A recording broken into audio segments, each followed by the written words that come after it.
Es la batalla decisiva por la libertad. La libertad de expresión. Exa FM y Democracia AM. Encarnamos la libertad de expresión. Con periodismo crítico.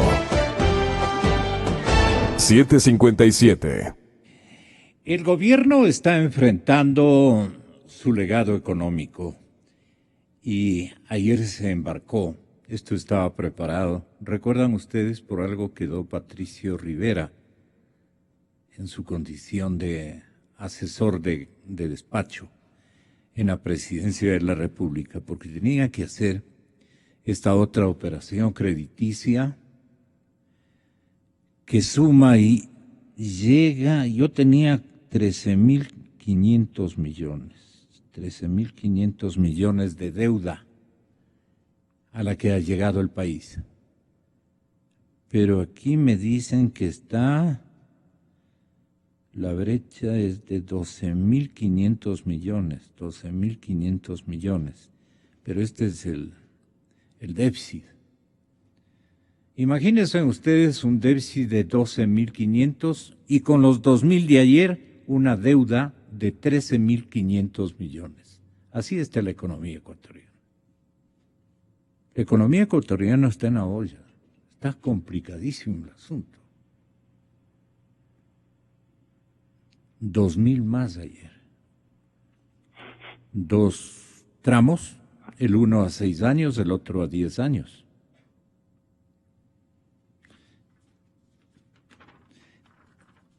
Se requiere urgentemente renegociar plazos, deudas. Aquí está el récord de emisión en el 2017 en 5 meses. Pero el primer anuncio del ministro Carlos de la Torre, que parece fue el académico conseguido por seguramente el señor presidente, el expresidente Correa, seguramente él, lo consiguió y lo preparó a Carlos de la Torre, con la gente que también estaba al servicio de la administración anterior en el Banco Central, y dijeron, de ley que vamos a requerir de unos 2.000 millones para salir la primera parte de sueldos y de gastos del Estado en la primera parte del periodo de Lenin. Y entonces, claro, también el actual presidente ya conocía que había que prestar 2.000 millones más. El problema, señoras y señores, es que ya no podemos ir de 2.000 en 2.000, pues porque de aquí a 6 meses estaríamos ya en 20.000 millones. Eso ya no puede acontecer, pues es decir, ya. Además, ¿quién nos presta? ¿Quién nos ve? Porque antes teníamos unos saldos de deuda externa, diga usted, de 1.000 y pico. ¿Recuerdan, señores políticos, señores gobernantes que han manejado el país, exministros de Economía, exmiembros del Banco Central, exintegrantes de juntas bancarias y más, tanta institucionalidad alegrona, pero que no se endeudó de esta manera? Pues es una deuda olímpica, bate todos los récords. 13.500 millones he calculado y no creo estar equivocado. 13.500, solo de deuda. Y medio parecida a la cifra del déficit fiscal, del déficit general de la economía. Aquí está, justo. Diario Expreso, el gobierno enfrenta su legado económico, más deuda en el 2017, la emisión de otros 2.000 millones en bonos. ¿Qué es emisión?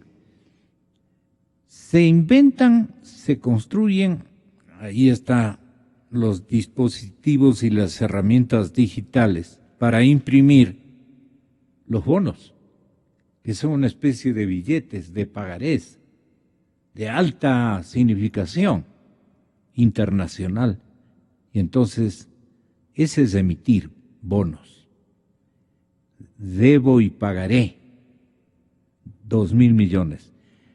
1.000 les voy a pagar en 6 años. Y los otros 1.000 les voy a pagar en 10 años. En el 2014 emitimos igualmente bonos por 2014.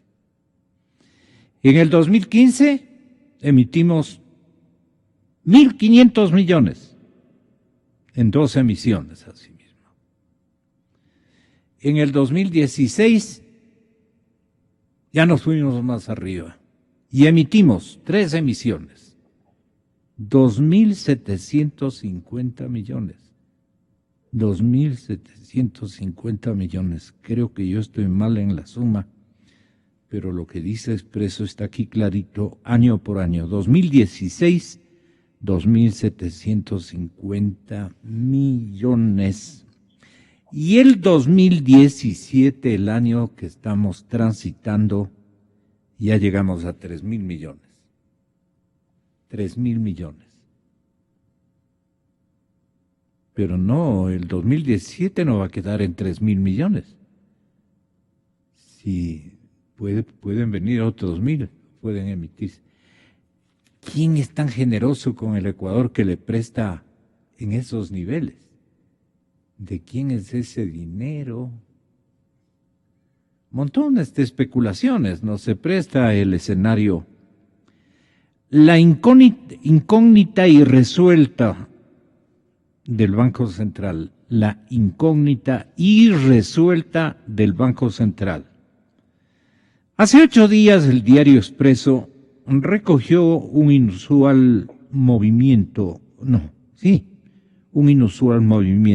porque se llama movimiento, de más de 2.100 millones de dólares detectados en el boletín monetario semanal del Banco Central de mayo 19, que fue eliminado horas después. Atiéndame a la gente interesada en estos temas. El que no comienza a aprender estos temas, no tiene que ir a otra facultad, no a economía.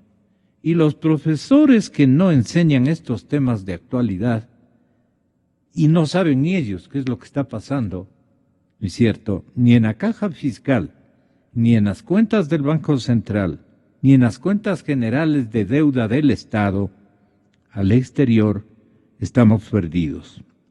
Las autoridades prometieron una explicación que aún no llega y de hecho el boletín monetario semanal del 24 de mayo que debería haber sido publicado.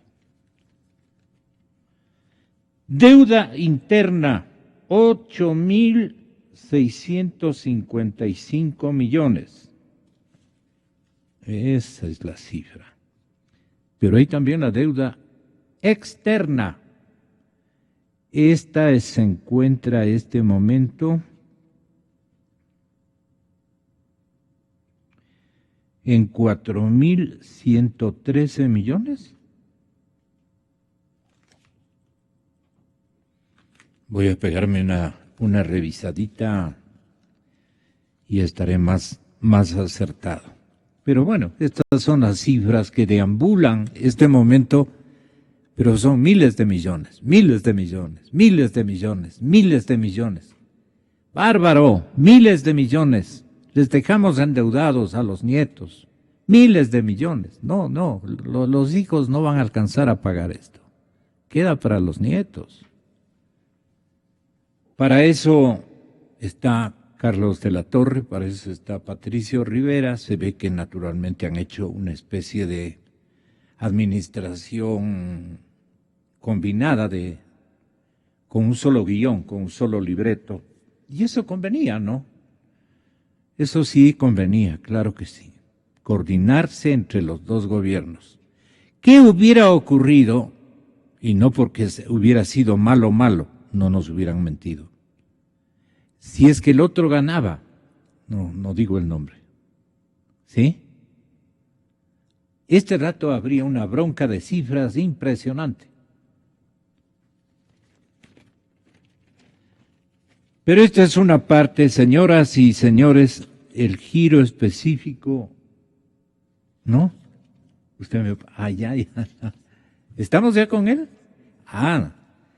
Miren ustedes, ayer nosotros recibimos una información urgente.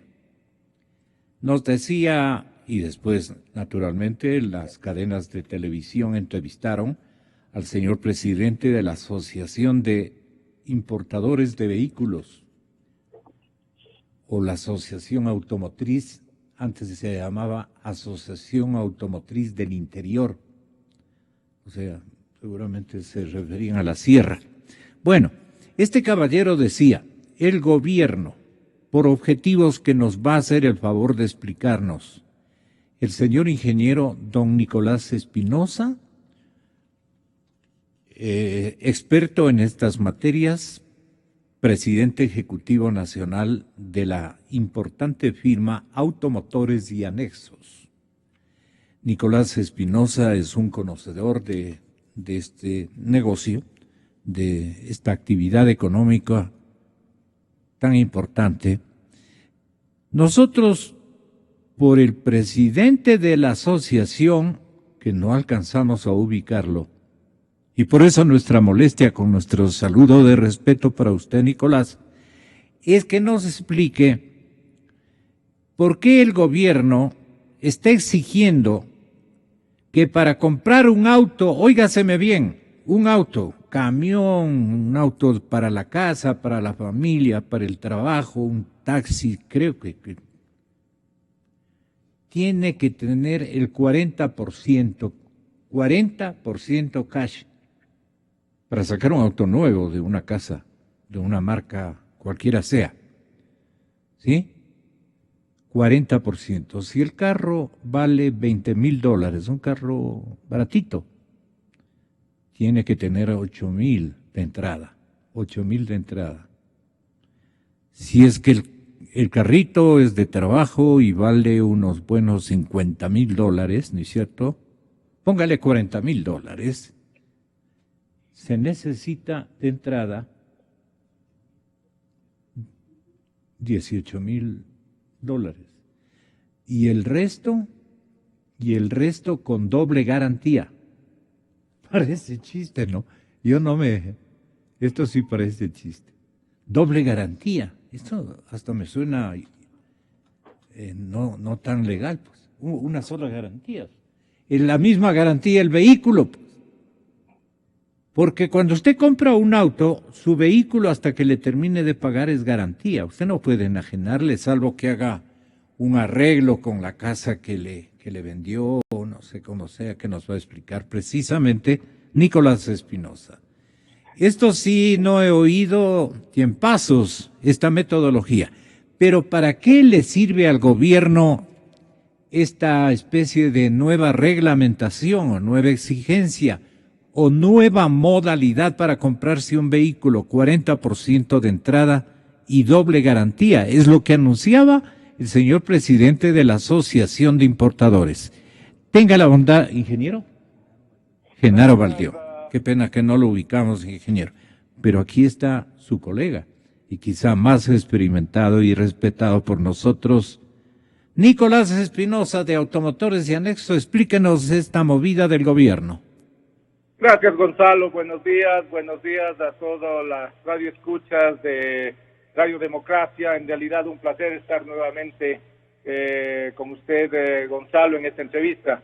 Sí, efectivamente, para el sector automotriz, desgraciadamente, el enterarnos de dos resoluciones de la Junta Bancaria, en la cual, por un lado, se exige el 200% de garantía técnica adicional para todos los créditos de importación de vehículos,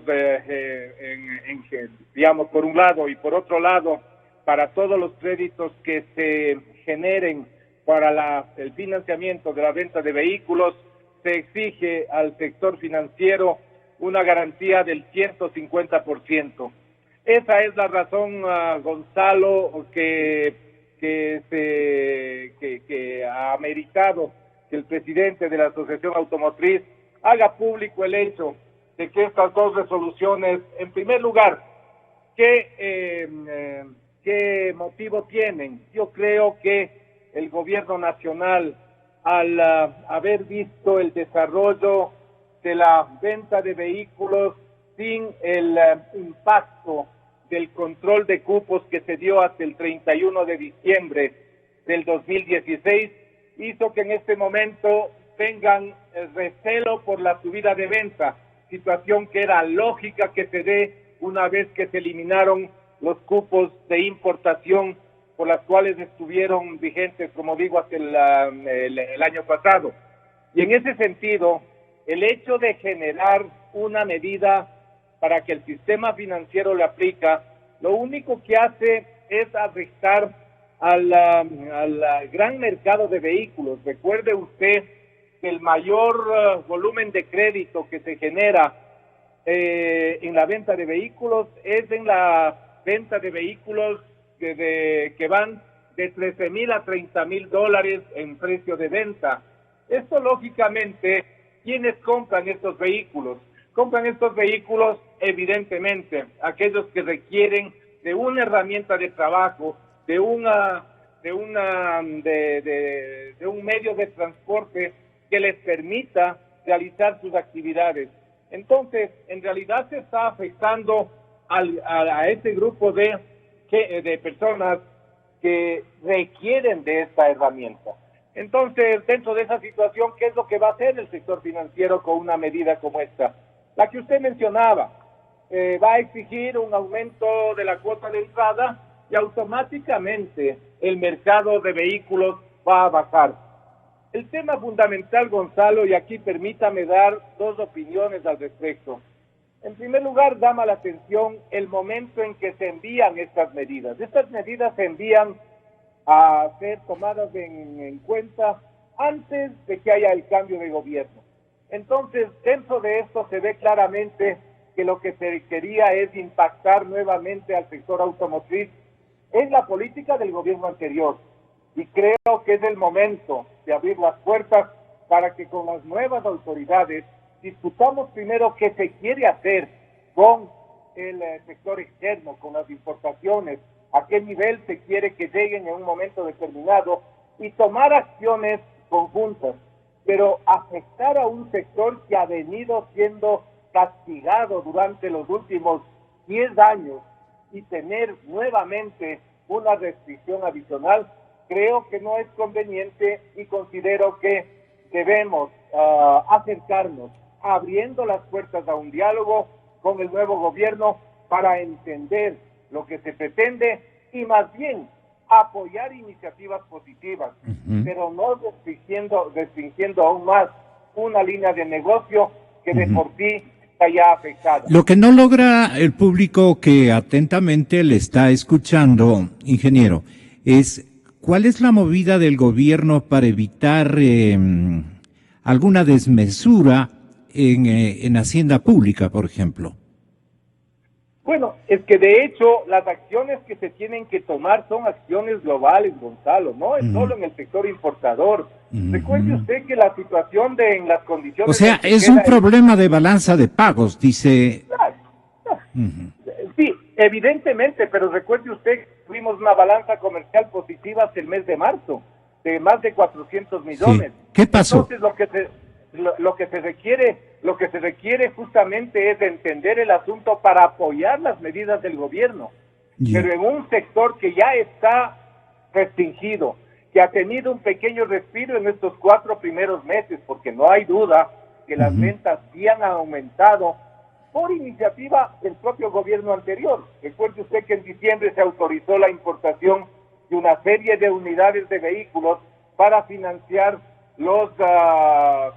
y con los tributos que se recauden, financiar las deudas que tenía con el sector exportador el gobierno anterior, de tal manera que, de alguna manera, el mismo gobierno generó esto, no es que se vino simplemente por propia iniciativa. Evidentemente la eliminación de los cupos sí ha apoyado en ese sentido y la liquidez en el sistema financiero también ha ayudado. Pero hay que tener cuidado con la balanza comercial también, ¿no?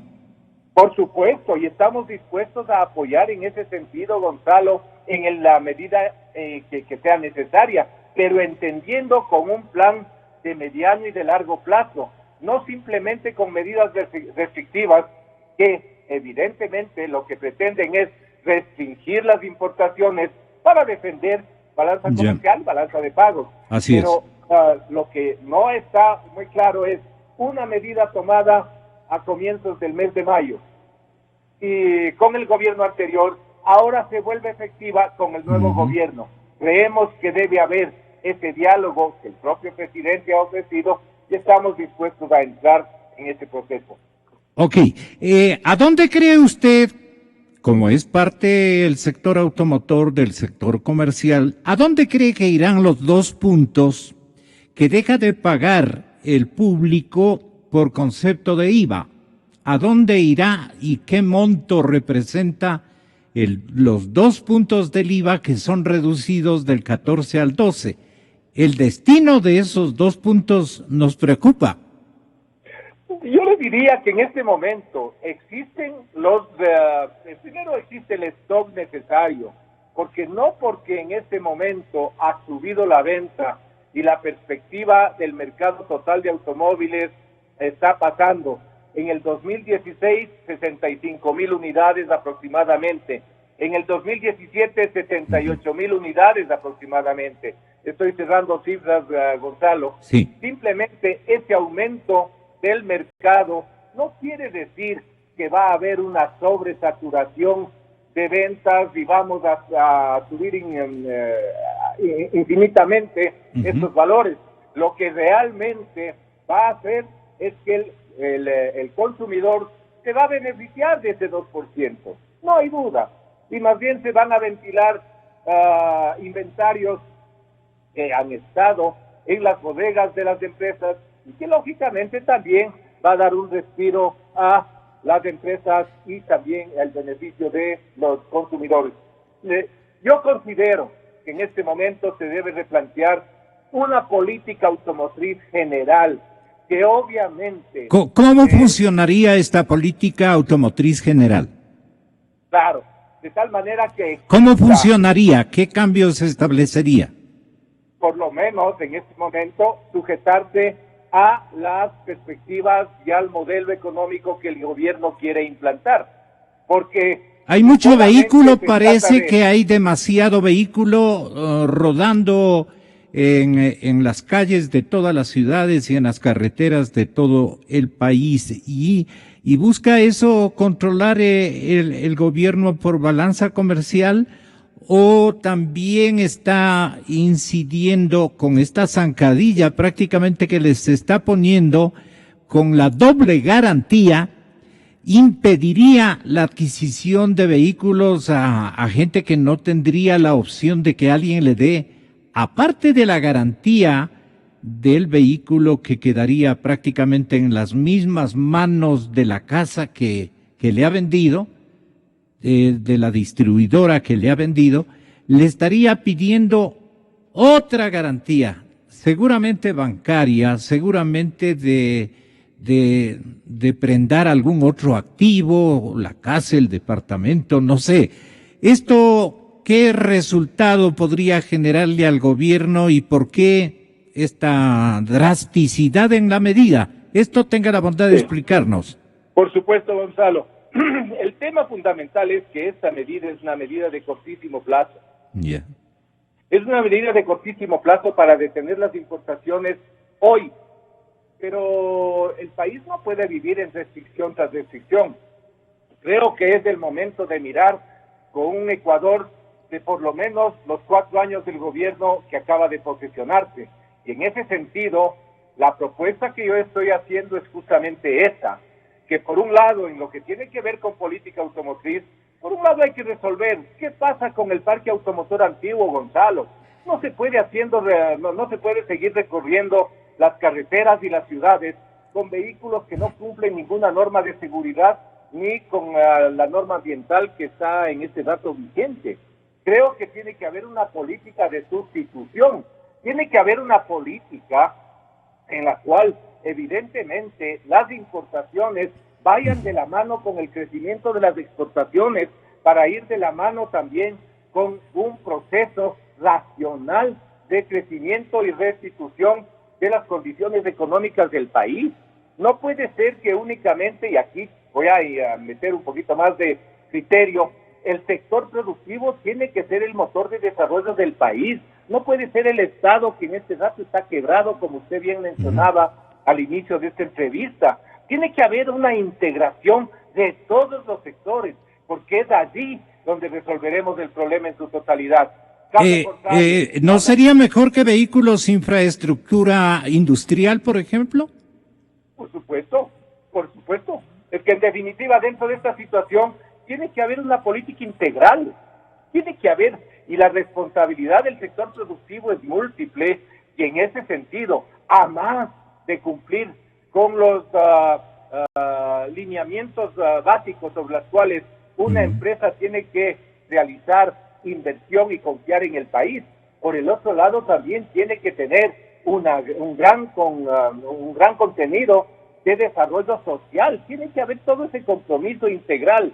Entonces, el plan de gobierno que señale la intervención del sector privado es el que nos está haciendo falta. Es la credencial para augurar el mayor éxito, que es lo que queremos hacer al nuevo gobierno. Sin que aparezca el plan económico del gobierno, que ya debe haber redactado el señor economista Carlos de la Torre como presidente del Frente Económico, debe tenerlo listo. De lo contrario, ¿cuál es el aporte del académico? Pues no, está demorando mucho. El presidente tiene que optar con su ministro de Finanzas, debe optar por esta prioridad. No sé qué opine el economista Alberto Dajic. Me dicen que está en línea telefónica, no pudo asistir a nuestro estudio. Estaba conversando con Nicolás Espinosa, expresidente de Gremios Productivos, conocido por usted, economista Dajic. Bienvenido, muy buenos días. ¿Qué pasó con su avión? Bueno, gracias, licenciado, y a toda la audiencia de Radio Democracia. Lo que pasó es que, estando todos a bordo a las 6 de la mañana en la ciudad de Guayaquil, nos informó el capitán que el oficial, es decir, el copiloto, tenía que cumplir unas horas de descanso y todavía no llegaba. Y salimos a las 7 de la mañana, una hora más tarde, lo cual me impidió llegar físicamente, pero aquí estoy espiritualmente por esta vía. No, muchas gracias en todo caso por atendernos. Y bueno, quedemos bien con la gente. Estaba yo precisamente conversando por una decisión, por un acto resolutorio que busca frenar importaciones, especialmente de automotores, con Nicolás Espinosa. Esa entrevista la doy con mi agradecimiento por terminada. Y entonces, economista Alberto Dajic, yo estaba paralelamente insistiendo en la necesidad de que el aporte académico de Carlos de la Torre, que usted lo ubica seguramente perfectamente, el nuevo ministro de Finanzas, demora en presentarnos, seguramente con gente del Banco Central y otras del Frente Económico, demora en presentar un plan económico para los 4 años de ejercicio gubernamental del presidente Lenín Moreno. Ellos están con una especie de estratagema y un croquis especial, pero de carácter más político que económico. Entonces, no le dejan caminar por sí solo y está con un legado económico terrible el presidente Lenín, tratando de solucionar ese problema, y por eso la más deuda de ayer, 2.000 millones, que no son cosa insignificante.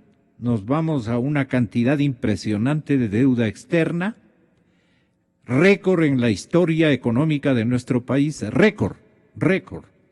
Entonces, de eso quisiera que tenga la bondad de explicar su punto de vista, su sugerencia ex vicepresidente de la República, porque sin un plan económico y un sector privado que no se convierta realmente en motor de la economía para estos tiempos de emergencia, estamos perdidos.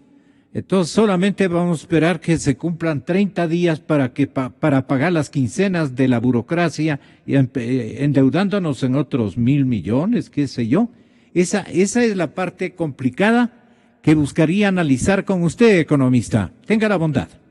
Bien, hay mucha tela en la exposición hecha por usted que plantea un sinnúmero de inquietudes, un sinnúmero de aristas, un sinnúmero de facetas. Pero que van a lo mismo. Sí, pero que todas son importantes. Así es. En primer lugar, creo que la obligación del presidente de la República, de Carlos de la Torre, a quien conozco efectivamente, del Frente Económico, es decir la verdad al país de qué es lo que se ha recibido. Aquí no hay ninguna mesa puesta. Si la mesa está puesta, los alimentos están podridos, el vino tiene cianuro, hay una mesa que envenenaría y mataría a los comensales. O sea, hay que comenzar explicándole al país la situación en la cual se recibió un país que entra el presidente y tiene que tomar $2.000 millones, 2 puntos del PIB, para pasar solamente el mes siguiente, es decir, para pasar junio, porque como en junio hay pagos de deuda que hacer, la gran mayoría de ese dinero se va a ir en pagar deuda. Es un país que está en una situación grave. Lo segundo es que efectivamente celebramos, aplaudimos el discurso del presidente. Todos los ecuatorianos estamos en la obligación no solo de darle un tiempo prudencial, sino además de apoyar cualquier esfuerzo de sacar el Ecuador adelante. La apertura, la convocatoria a un diálogo, una concertación que es indispensable porque aquí hay un problema no solo económico, sino político, de un modelo político asfixiante que tiene que cambiar. Esa apertura a la prensa, ese decir no vamos a perseguir, lo celebramos. Pero, licenciado, el Evangelio dice por sus obras los conoceréis, no por sus palabras. De tal manera que las obras son muy importantes. Tenemos que ver qué va a hacer el gobierno y efectivamente, como usted mencionó, no hay un plan económico que el Ecuador conozca. No hay los pasos, las medidas, las acciones, el conjunto de acciones, porque esto no se trata de salir con 3 pañitos de agua de Gular, 2 frotaditas de mentol chino y un poquito de ungüento para el dolor. No, aquí se trata de un verdadero programa completo y eso no se lo ha esbozado.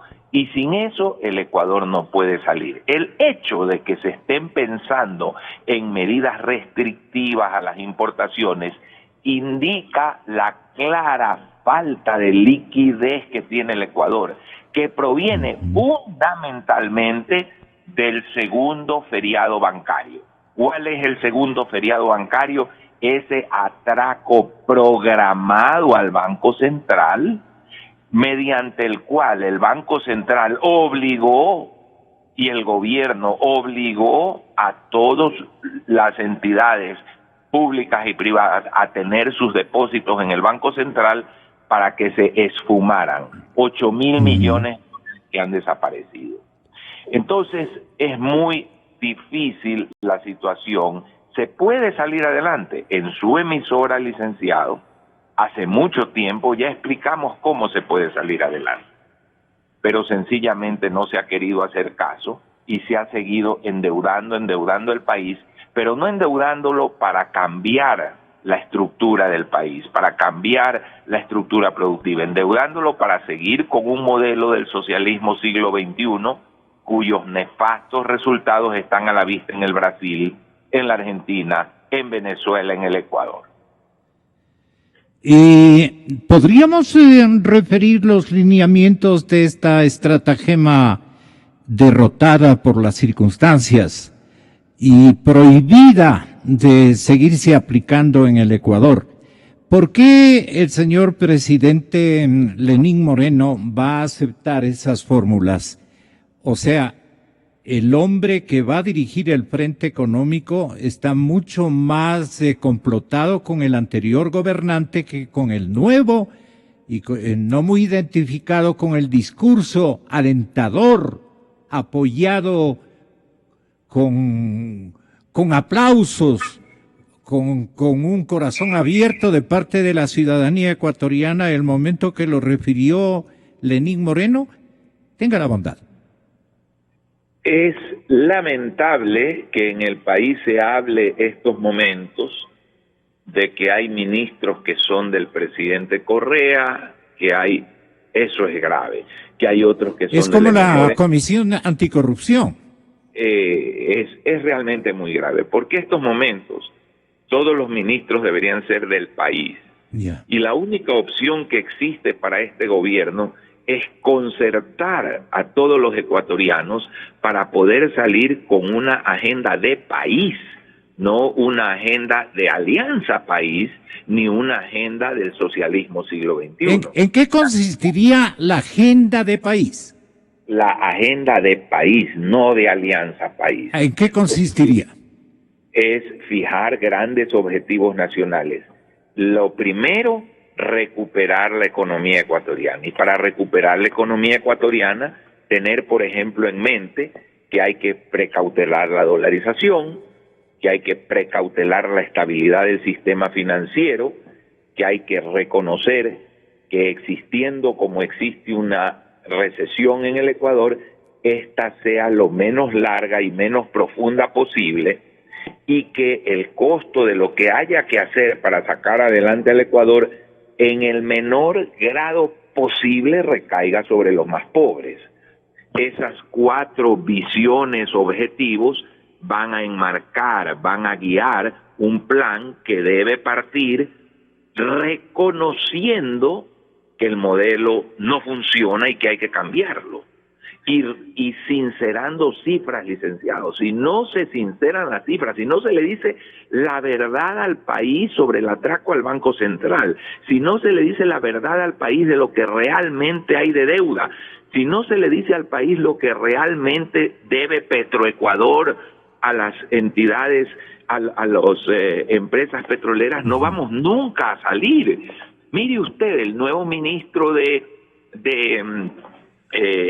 hidrocarburos habla ya de que las deudas a las petroleras son más de 2.000 millones.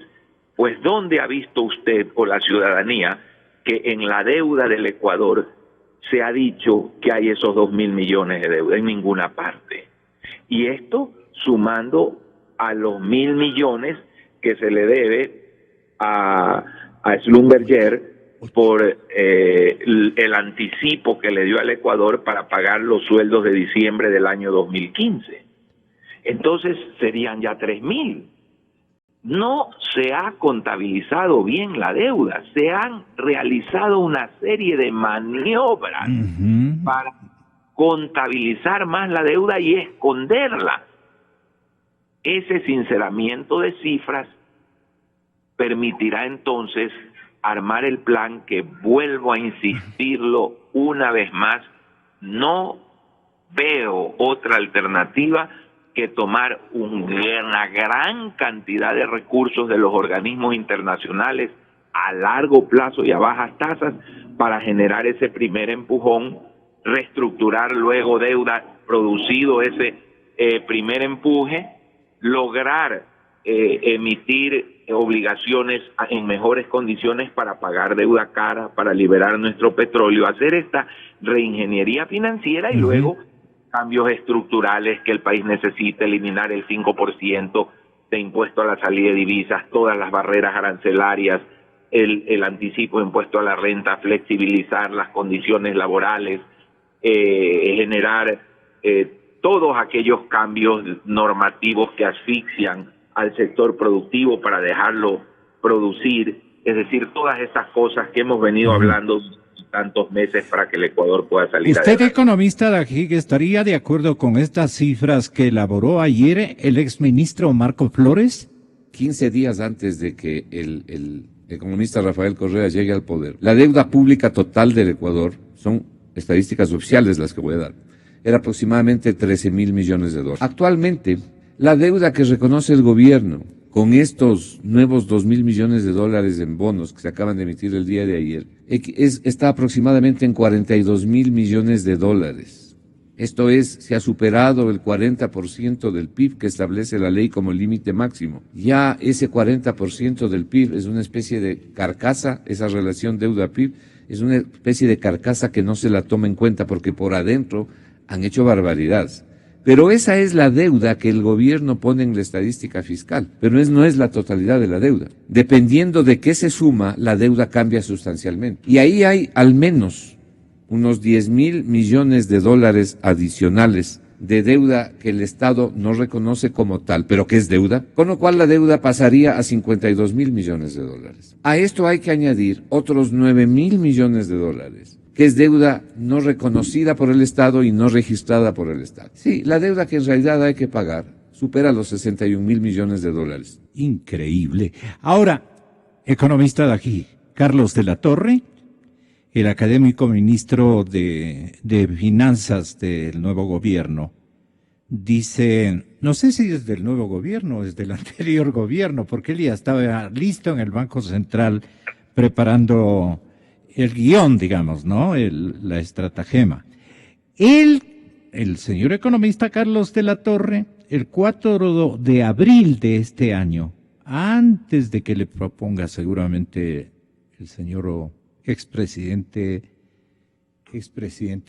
Correa, decía y hacía cuentas y explicaba los términos de la deuda de la siguiente manera. En términos de la deuda pública total, desde la perspectiva consolidada, es decir, siguiendo el manual del Fondo Monetario, estamos todavía por debajo del 30% cuando la deuda completa es 28%, cuando la deuda total sin la consolidación está en el orden del 40%.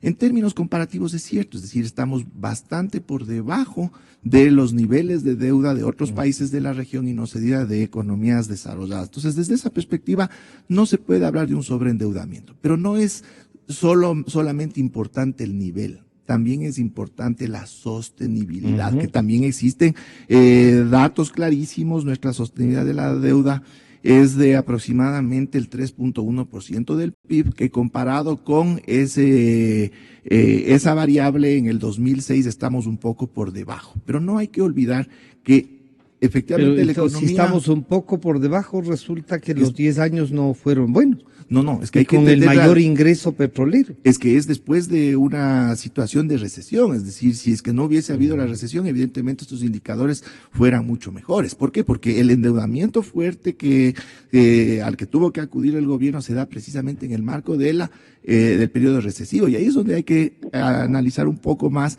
qué es lo que sucede con ese endeudamiento principalmente. Yo creo que debe ser una preocupación el tema de los bonos soberanos. Si bien en este momento no ejercen una presión importante, pero en el momento de sus vencimientos que empiezan en 2021, vamos a tener que hacer los pagos de ese capital y el Ecuador va a tener que estar preparando. ¿Con cuál de los dos presidentes le ve más coincidente en cifras a Carlos de la Torre, economista de aquí, con Correa o con nuestro presidente actual, Lenín Moreno? A ver, yo primero quiero decir que las cifras de Marco Flores son cifras mucho más acertadas que la visión que tiene don Carlos de la Torre. Así es. El Ecuador tiene una deuda del 60% del PIB, si se toma en cuenta realmente todo lo que se debe. Pero aquí quiero advertir, quiero explicar una de las grandes falacias que se cometen en el Ecuador. Es verdad lo que dice don Carlos de la Torre y lo que ha sostenido el gobierno, que en relación al Producto Interno Bruto, la deuda no es muy grande. Pero el problema no es el tamaño de la deuda en relación al Producto Interno Bruto, es el costo de la deuda. Por ejemplo, si usted debiera en su radio $100,000 que tiene que pagarlos mañana y no los tiene y le embargan la radio, esa deuda es gigantesca, esa deuda es inmensa. Y si usted debe $1 millón con un vencimiento a 10 años plazo, que puede ir haciendo las reservas suficientes, esa deuda es mucho menos grave que la de 100,000. Si usted debe $100,000 al 30% de interés, tiene que pagar $30,000 al año. Si usted debe $100,000 al 1% de interés, usted tiene que pagar $1,000 al año. El Japón, por ejemplo, debe el 230% del PIB.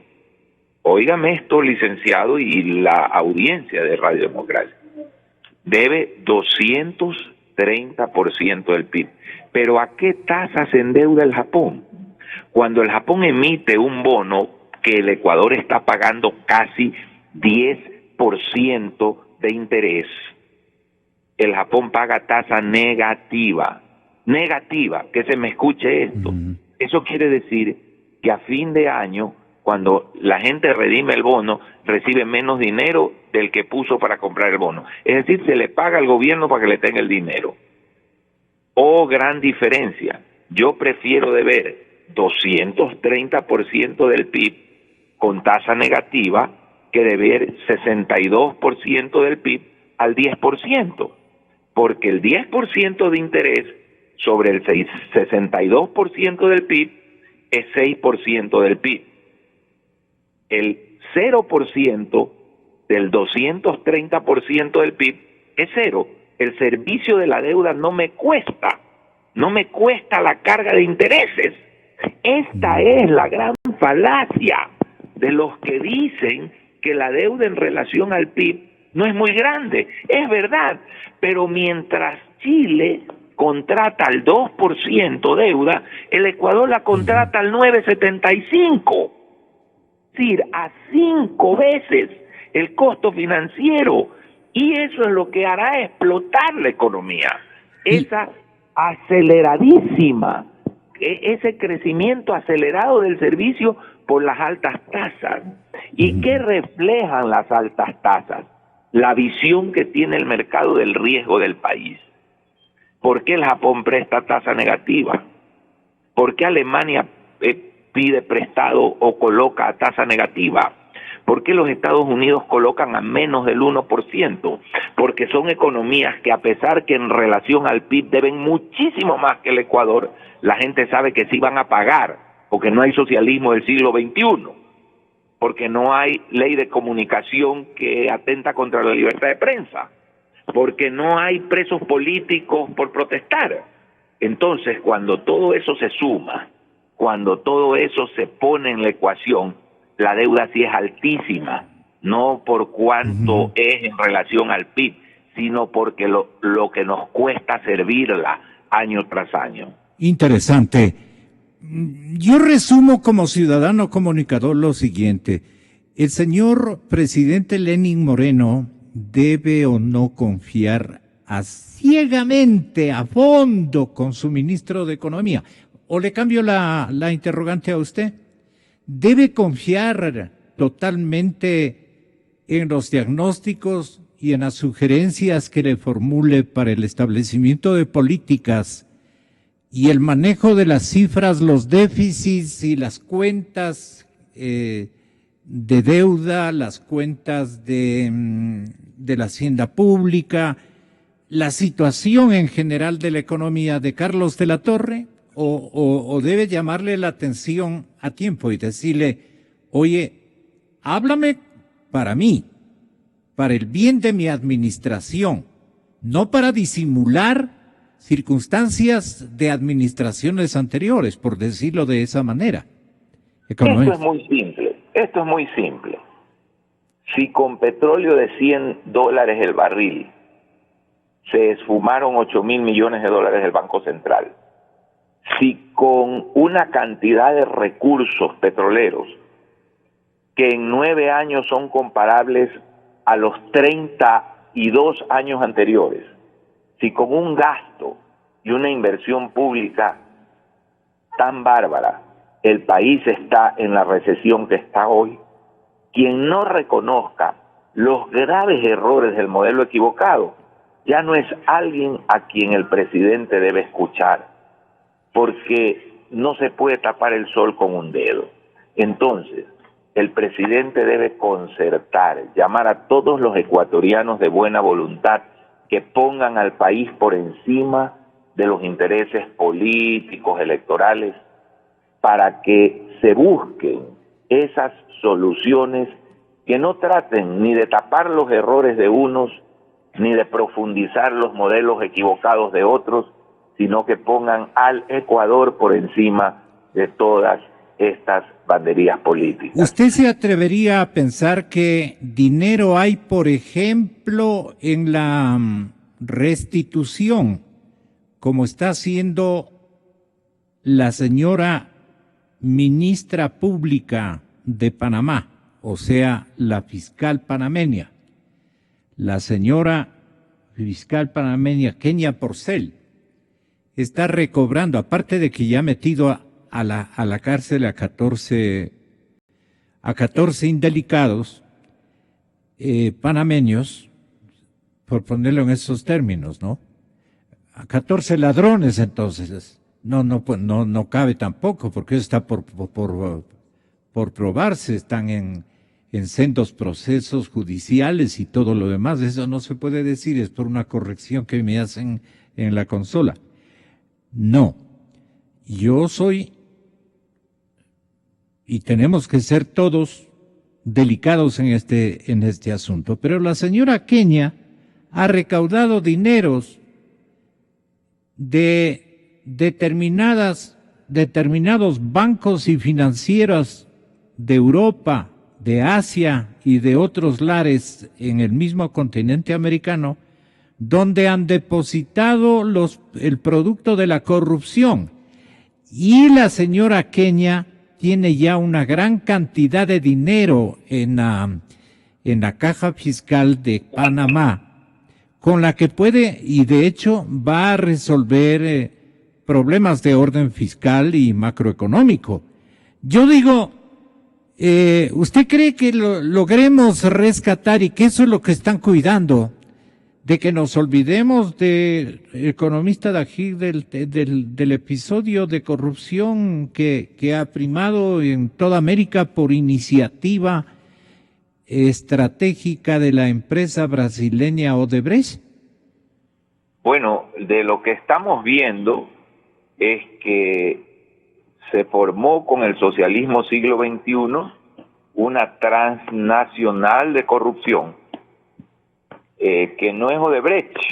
Odebrecht es una bandera de esta transnacional, promovida directamente por un jefe de Estado, motivando a otros gobiernos a meterse en esa red.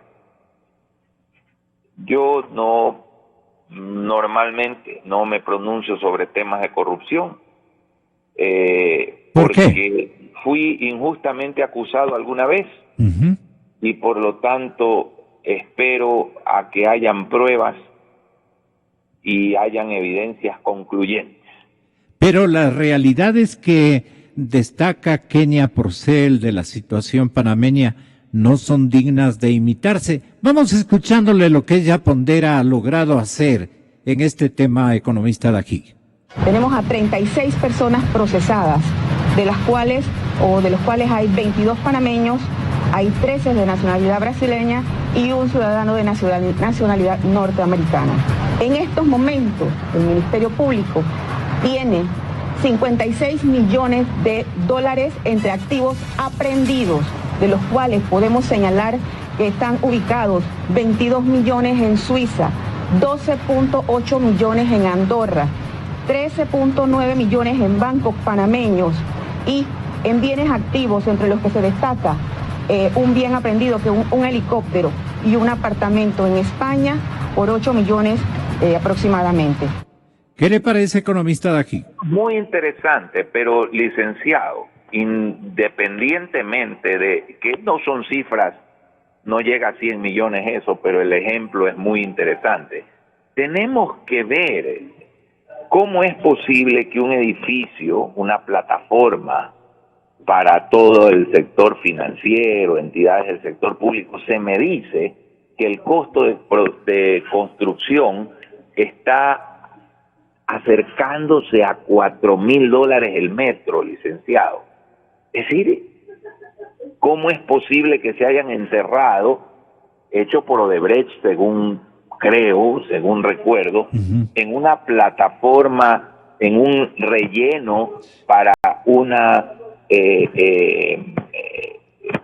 refinería, $1,300 millones? Estas son las cosas y el presidente Moreno ha hablado de cero tolerancia a la corrupción y de revisar todo. Hay que revisar todo esto. ¿Cuál ha sido el costo por kilómetro de las carreteras? Hacer una auditoría internacional para ver realmente si hay o no hay sobreprecio, despilfarro en toda esta inversión tan grande que se ha hecho, y ver si se la puede recuperar. Vea usted cómo son las cosas. Muchas gracias por habernos atendido, ex vicepresidente. Hasta siempre. Muchas gracias, economista. Gracias, licenciado. Muy amable. Urgen reformas a la Ley Orgánica del Sistema Nacional de Contratación Pública. Mañana vamos a tener esta entrevista. Pero escuchen bien. Si bien el Sistema Nacional de Contratación Pública ha permitido a la ciudadanía y a los oferentes obtener a través del portal de compras públicas la información sobre el contenido y desarrollo de los procesos de contratación, y se ha mejorado sustancialmente la tecnología sobre este tema, es necesario realizar cambios al marco jurídico que estén dirigidos a restringir la discrecionalidad existente en beneficio de la transparencia, en beneficio de la equidad contractual. Los procesos de contratación realizados en los años anteriores, en los 20, 15 o 10 años del correísmo, los procesos de contratación realizados aplicando declaratorias de emergencia que no han tenido plena justificación técnica y la contratación mediante la figura de procesos especiales, así se llamaban, o les han dado en llamar, procesos especiales, que por sus características la ley les faculta son absolutamente discrecionales, y varias de ellas han sido cuestionadas por sus elevados precios, por sus variaciones con respecto a los presupuestos iniciales. Las principales obras de infraestructura han sido ejecutadas a través del financiamiento atado a la contratación directa.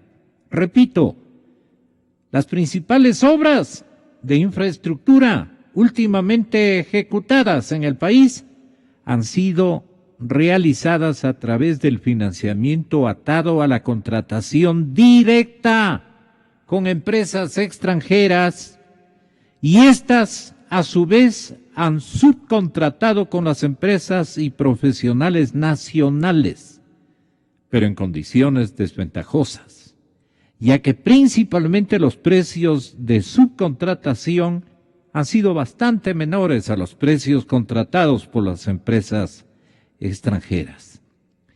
En la práctica, señoras y señores, las empresas extranjeras se han encargado de la administración de las obras y las empresas nacionales han asumido la responsabilidad de su ejecución. Entonces, es necesario que la contratación pública se enmarque plenamente en los considerandos mencionados en la propia ley, como son, por ejemplo, que es indispensable, óigaseme bien, es indispensable innovar la contratación mediante procedimientos ágiles, transparentes, eficientes y tecnológicamente actualizados que apliquen ahorro de recursos, que impliquen y faciliten las labores de control, tanto de las entidades contratantes como de los propios proveedores de obras y de bienes, y también de servicios, y obviamente de la ciudadanía en general. Que los recursos públicos que se emplean en la ejecución de obras y en adquisición de bienes y servicios deben servir como elemento dinamizador de la economía local y nacional, identificando la capacidad ecuatoriana y promoviendo la generación de ofertas competitivas. O sea, aquí también tenemos empresas, aquí también tenemos buenos proveedores, especialmente por el lado ético, honorables proveedores, pero hay también de los otros. Sin embargo, que a través de la promoción de la producción nacional, los recursos estatales destinados a la contratación pública fomentarán la generación de empleo, la industria, la asociatividad y la redistribución de la riqueza. Estos serían los logros nuevos.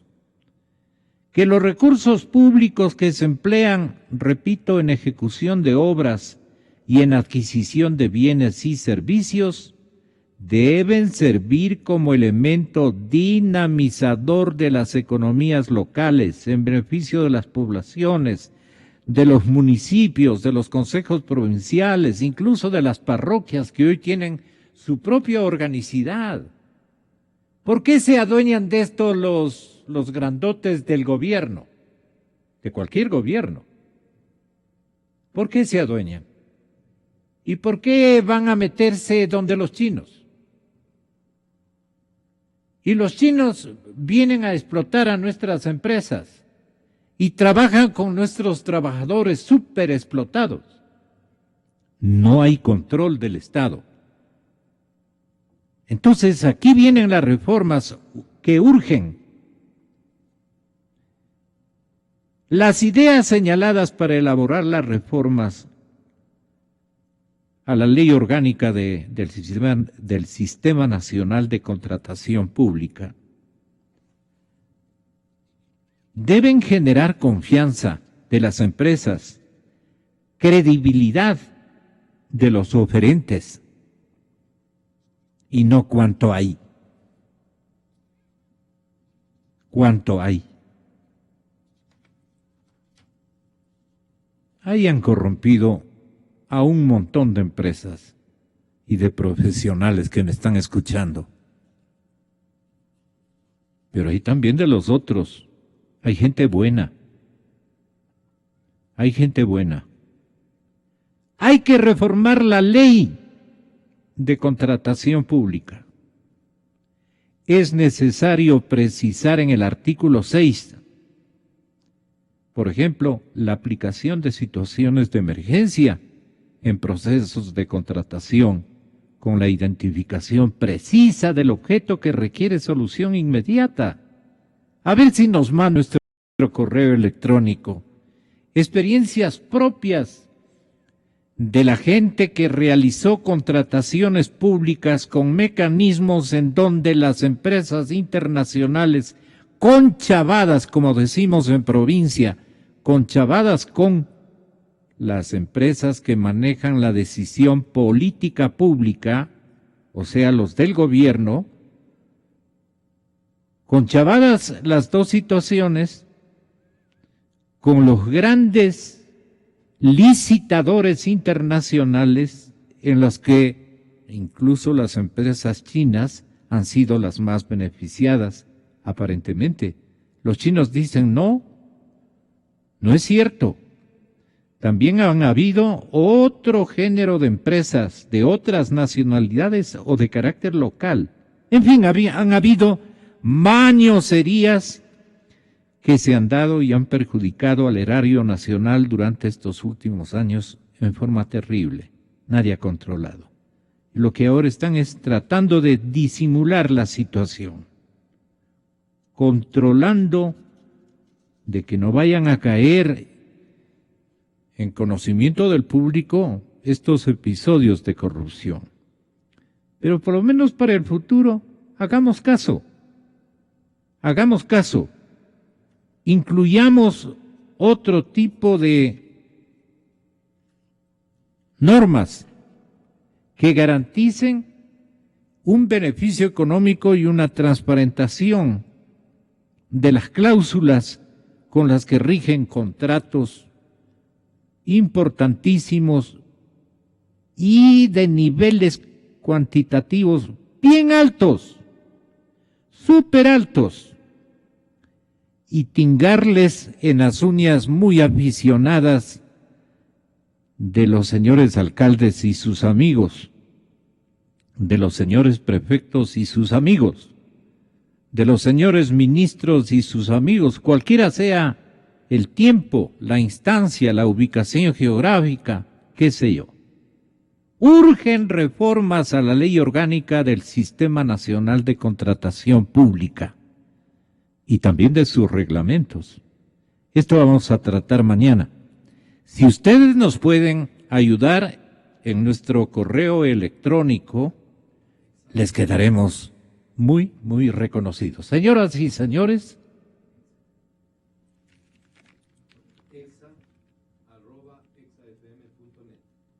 ¿repetimos?